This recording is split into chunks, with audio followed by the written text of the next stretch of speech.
Hayotda hech narsa tasodifan yuz bermaydi. Har qanday sinov, har qanday yo'qotish, har qanday kechikish barchasi siz uchun eng yaxshisi ekanligi uchun shunday sodir bo'lmoqda. Ba'zan biz katta orzularimizga yetishamiz, lekin u bizga kutilgan baxtni olib kelmaydi. Ba'zan esa orzularimizga yeta olmay tushkunlikka tushamiz, lekin yillar o'tib qarasak, aslida aynan o'sha yo'ldan yurmaganimiz biz uchun yaxshiroq bo'lgan ekan.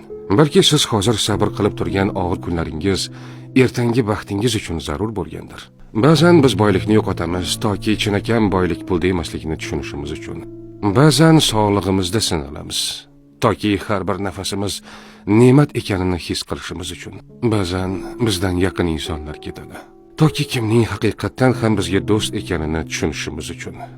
Ba'zan yo'limiz berkitiladi toki biz aslida yomon yo'ldan ketayotganimizni tushunib, to'g'ri yo'lga burilishimiz uchun.